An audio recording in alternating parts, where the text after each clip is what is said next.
Bismillahirrahmanirrahim. Alhamdulillah. Pertama sekali mari sama-sama kita memanjatkan syukur kepada Allah Subhanahu wa taala kerana dengan limpah kurnia Allah Subhanahu wa taala masih lagi Allah taala memberikan kita nikmat kelapangan dan juga nikmat kesehatan sehingga dapat sama-sama kita berada dalam majlis ini, majlis ilmu yang dipenuhi dengan para malaikat ini insya-Allah.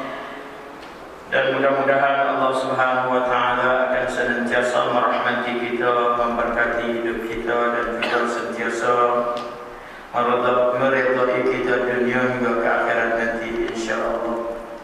Baik, sebelum pada kita nak masuk pada pengajian, insya-Allah sama-sama untuk peringatan semua, sama-sama kita niat iktikaf dalam masjid ini kerana Allah Subhanahu wa taala, dan sama-sama kita niat belajar kerana Allah Subhanahu wa taala.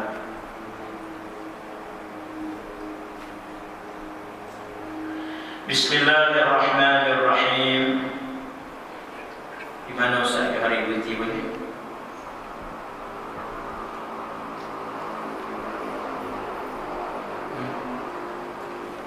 Ustaz hari main boleh?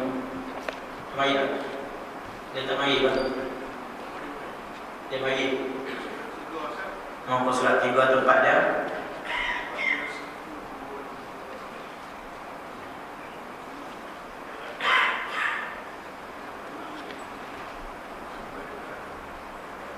Tempat dia.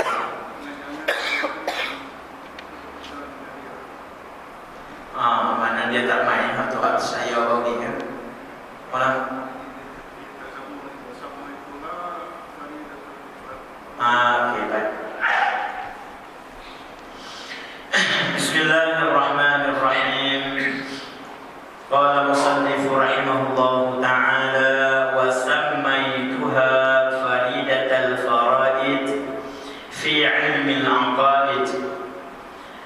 Kata musannif, dan hamba namu akan risalah kecil ini dengan nama Faridatul Faraid. Dia baca Faridatul Faraid kerana jadi maf'ul pada samai itu.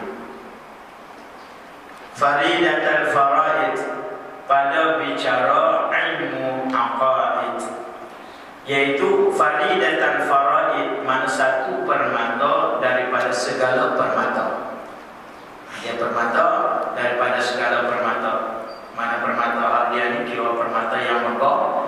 Nah, yang mana kalau kita letak satu permata, satu tambun tu dia di atas saja.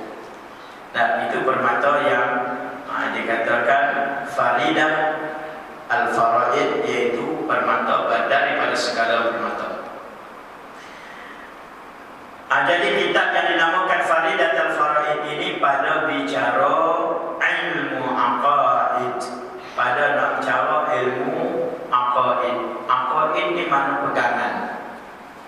Nah, aqaid ini adalah mana pegangan yang asal dia, kalau kita tengok pada mufrad dia daripada kalimah aqidah. Aqidatun, aqidatani, aqaidun. Pakai jamak taksir. Aqidatun satu pegangan, satu ikatan. Aqidatani dua ikatan. Aqaid iaitu beberapa ikatan. Jadi ikatan di sini adalah ikatan bukan yang dibangsakan kepada hissi, bukan yang dibangsakan kepada hak boleh kita tengok dengan mata kepala kita ada, tetapi ikatan di sini adalah ikatan yang bangsa maknawi. Itu hak bangsa makna, bahasa erti dan hak bahasa erti. Tambat, kita tambat satu-satu pegangan kita tambat, kita ikat, itu dinamakan aqaid. Itu dinamakan aqidah.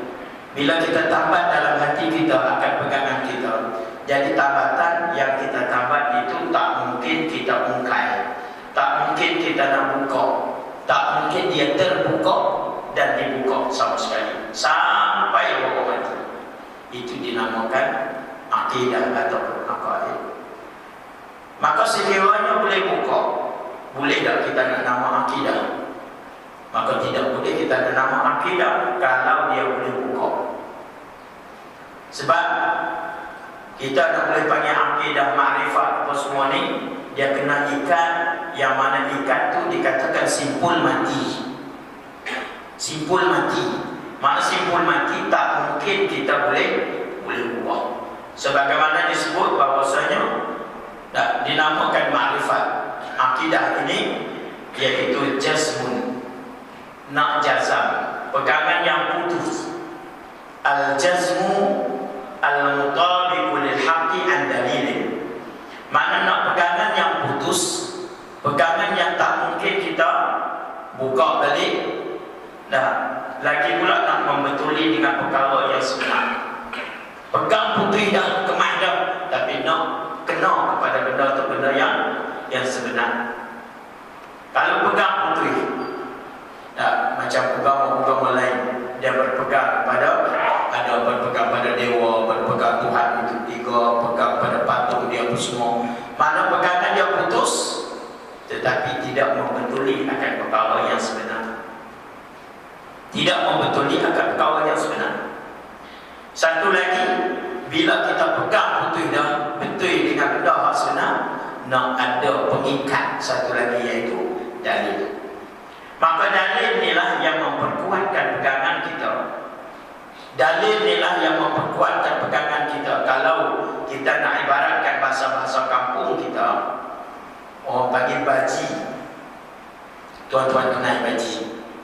Kalau cangkui dia pakai baji. Kalau parang dia pakai baji, kapak dia pakai baji. Tak ada baji, tuan-tuan tak ada buat kerja.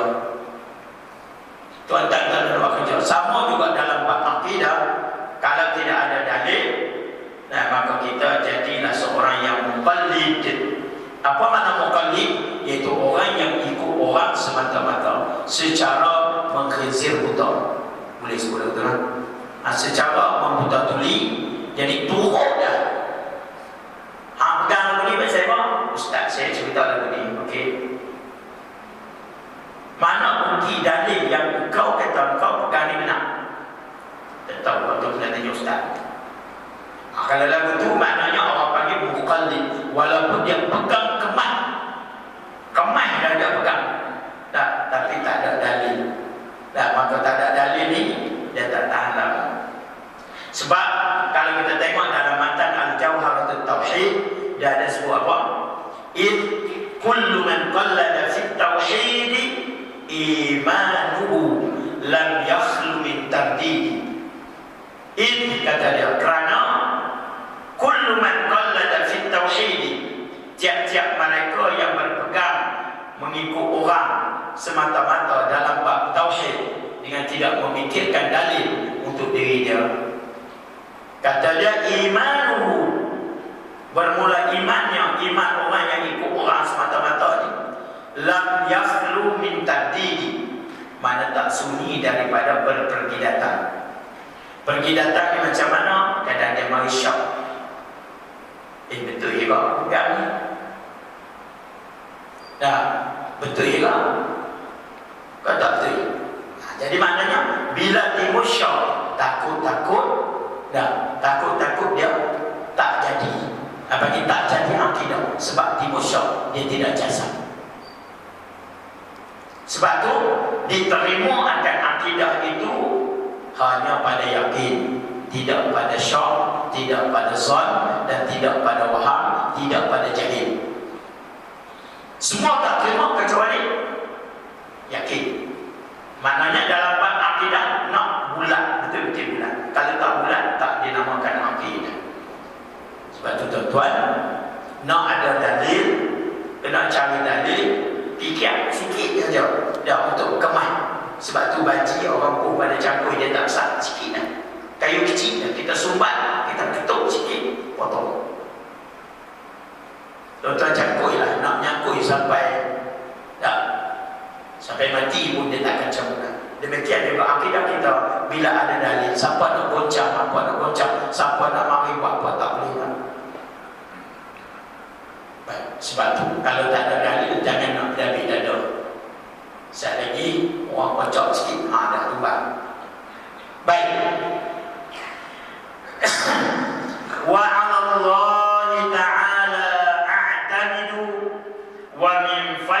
fadlihi astamiddu wa 'ala Allah ta'ala a'tamidu wa min faidi fadlihi astamiddu. Dan atas Allah Ta'ala dan atas Allah Ta'ala aku berpegang, yaitu hanya pada Allah Ta'ala sajalah aku berpegang, dan daripada limpah kurnia Allah Ta'ala aku menuntut pertambahan. Jadi di sini kalau kita nak bahas sedikit dalam masalah kata wa 'ala Allah Ta'ala a'tamidu, dia lebih kurang kalau kita dah baca dalam sembahyang tu lah. Mana iyyaka na'budu wa iyyaka nasta'in, hak kita dah baca dalam sembahyang tu. Kalau nak tu asal dia na'budu iyyaka wa nasta'ina iyyaka, asal dia itu. Tapi kerana iyyaka itu adalah maf'ul, merupakan maf'ul bagi orang Madinah, dan dia adalah maf'ul. Tapi bila kita mendahulukan maf'ul, mengkemudiankan akan fa'il dan fa'ilnya, itu memberi faedah yang tersimpan. Memberi faedah yang tersimpan. Macam mana? Kalau kita tengok, kalau kita sebut kata na'budu iyyaka, kita tak kata iyyaka na'budu, maknanya kami sembah akan Engkau, kami minta tolong akan Engkau. Dia tak kemah. Hak lain pun kami minta tolong juga, hak lain pun kami sembah juga, boleh jadi begitu. Tapi kalau kita letak iyyaka na'budu, iyyaka nasta'in, kita mendahulukan maf'ul, akan Engkau sahajalah. Dia tak bintang lain. Akan Engkau sahajalah, mana akan Allah Ta'ala sahajalah. Na'budu kami sembah, hak lain kami sembah dah. Wa iyyaka nasta'in, dan akan Engkau sahajalah, ini Allah Ta'ala sahajalah. Dan tempat kita minta pertolongan, dan na'budu dan juga nasta'in hanya kepada Allah, tidak kepada yang lain. Itu kepentingan. Kerana dalam kaedah nahwu, sedikit kita masuk, kod boleh memberi kaedah kepada kita. Jadi kaedah dia sebut kata taqdimu ma haqquhu ta'khir tufidul hasr.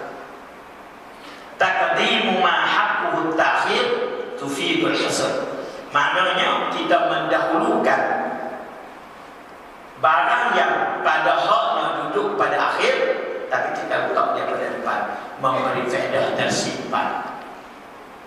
Jadi tadi hanya kepada Allah Ta'ala saja, tidak pernah pada yang lain, itu tersimpan kepada Allah. Demikian juga dalam bab ini, wa 'ala Allah, dan atas Allah Ta'ala sajalah, atas Allah Ta'ala sajalah.